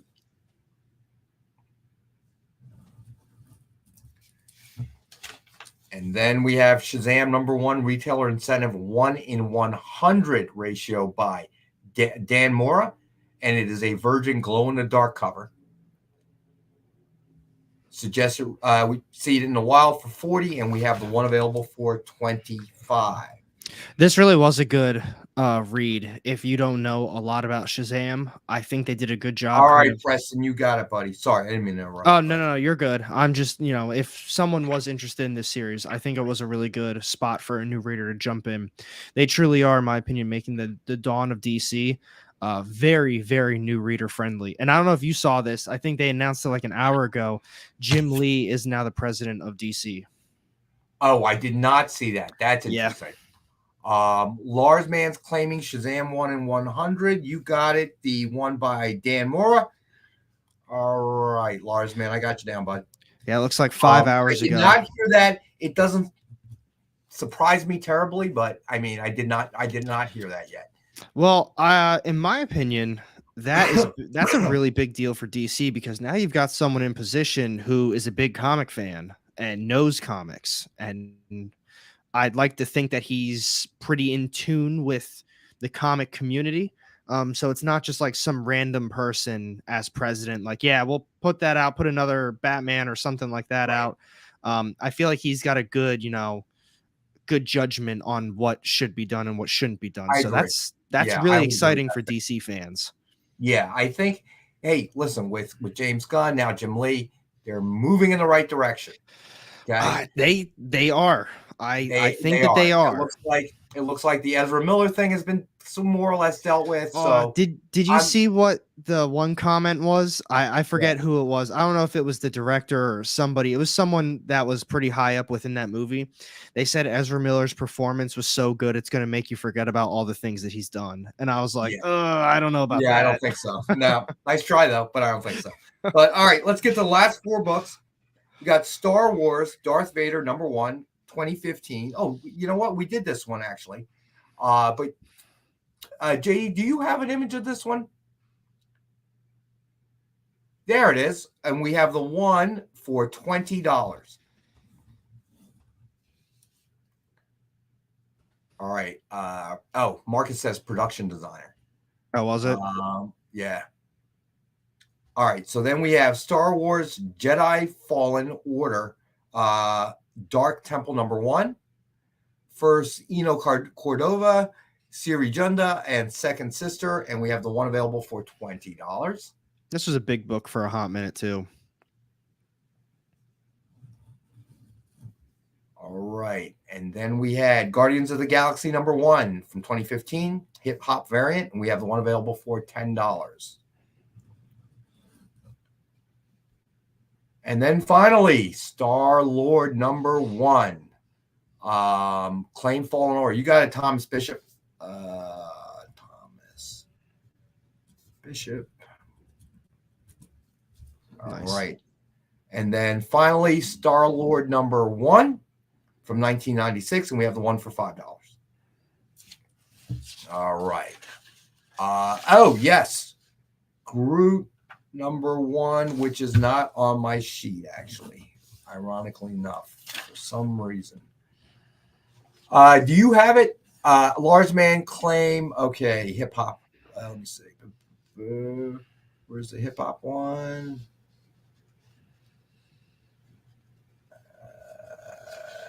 Let me find it here.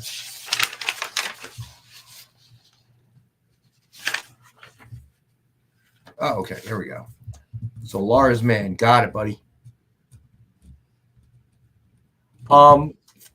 Do you have the group price, buddy? You do, don't you? Yeah, you got it up there. All right. So this one, for some reason, is not on my sheet. What a day it's been. So Groot #1, if anybody wants it. All right. Is this the new Groot series, or is this an older series? I believe so. Yes, I believe it is the new series. Cool. 1 in 25. Yeah, because it's an incentive. 1 in 25 by Ben Sue. And we have it for $25. It's just a retail of $40, and we have it for $25. Don't know how that missed my sheet, but it did. All right. So then we have to only one of the Shazam. I believe so. Actually, I don't know if we have any more, but I'll tell you what, my friend, send me that email. Okay, we may have another one. I will ask. I will ask the warehouse. So we have to do the giveaway. So the giveaway is, and I hope everybody got it in. Hashtag May the 4th, the number 4, not the word 4. Hashtag May the 4th.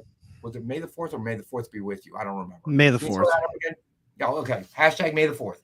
All right. So that is the giveaway. The giveaway is Star Wars #1 DF variant signed by Greg Land and Ken Hazer with a Yoda remark by Hazer.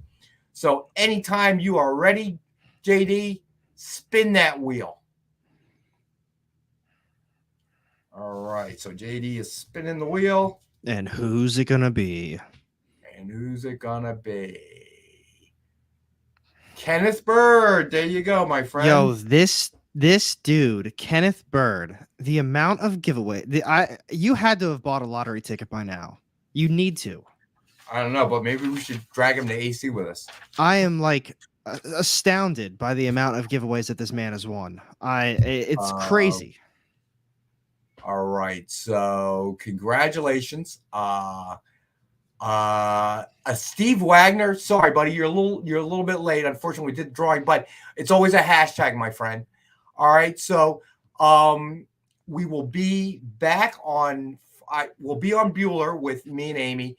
Comics with Bueller to help him out, keep the Bueller bus keep rolling. So that's from 4 p.m. Eastern time to 6 p.m. Eastern time, and then you probably time's coming. Time's coming. And then Monday I'll be back with hopefully John, but definitely our buddy Robbie over at PCP. And then Wednesdays, of course, with our buddy Alec over at AR Comics. Definitely check all of their channels. There's great content. They do serious reviews. They don't just tell useless, pointless stories, that come from old men. Also check out Nick's art show, which is 7 p.m. on The Experience on Friday nights. And then JD, what do we got next? And I know we have 360 on The Experience at 9 p.m. Eastern. Is there anything at 8 tonight? Yes, we have 3T Talk and Treats Trivia, where Chuck Pinot is going to interview Amy and Justin Hunt about their new book, Ninja Witch, and give away some prizes with a trivia contest afterward. Nice. Oh, excellent. And then, of course, Henri tonight. 360 at 9, and then Henri's live at 10 o'clock until midnight. Okay, cool. All right. So, we got a lot of shows tonight. So if you can, stick with us. As always, thank you to JD for pushing the buttons in the background. Don Johnson, you have my email. Shoot me an email of anything that you may have been interested in, but you didn't get in on. I'll take a look for you, see if there's another one. If there is, it's yours we'll honor the price of whatever it was at during the show, my man. For the community out there, thanks, guys. As always, every week, and I think Monday showed kind of what a community this was. I know we kind of threw a fast one at everybody with no rack, which became where's the rack? Where's the rack? And we always get the viewers. We get the community in there, and we enjoy it. John and I love to do it. We love making fun of Alex's youth. We love making fun of the fact that Robbie has not been wearing a hat because he's been dating somebody. Okay, you did confirm it though. Oh yeah, I confirmed it. I confirmed it with Bueller. They were all down together. I said Bueller. My man snitched. My man snitched. Oh yeah, on I told him on the show. I said you need to find out. Okay. Several beers later, I believe hosted by John Spilios. Next thing you know, Robbie was coughing up like a hairball. Coughing it up, baby. Well, that's good though. No, I'm happy for him. I just think it's funny. But I called it. I just wanted to be right. I called it. All of a sudden, the man doesn't have a baseball cap on during the show. What's up? Something's up, right? That's what I'm saying. You've been like, dressing for nice. You, it was on and off. Sometimes you wore it, sometimes you didn't. But Robbie was like every single time. Now, all of a sudden, it's gone. What's up here? Now, I'll tell you, usually with me, when I do wear hats, it's I need a haircut desperately. Yeah, because my hair, you can't really tell right now, but it gets so poofy. It just poofs up and out. And yeah, Jay Burns, my friend, that is going to be our hashtag for Monday giveaway. Bingo. I love it. Rex hashtag was right. Rex was right. We should use that for every show. We're using that hashtag forever. Well, I mean, on top of the no hat, my man started wearing some button downs. I like TJ's. Robbie has a perm. That's a good one. I may have to bring that up. You know, on our Wednesday show, they said, Robbie, that it looks like a perm, dude. Did you get a perm? Really? I'm bringing it up. Oh. No. TJ says, hashtag Robbie has a perm. So I'm doing it. I'm doing it. I'm going to bring it up because that's just me. But again, I want to thank everybody, for week in, week out. I have a great time. I have a great time with my buddy Alec, with Robbie, with John, whenever the heck he's actually here. Yeah, if he's here. JD and Jay as producers, doing all the things that we do, a lot of last minute stuff that makes them have to jump through hoops. So appreciate you guys. It's been a little bit of time. And it's so nice that we have people that were with us from the very beginning, still watching us week in and week out. That is probably the best compliment of all. And we appreciate you guys. We really do. So on that note, stay tuned. Lots of shows on the EXP tonight. Alec, thank you, my friend. Oh, and thank you. Everybody else, we'll see you next time. Thanks for joining us. Peace, everybody.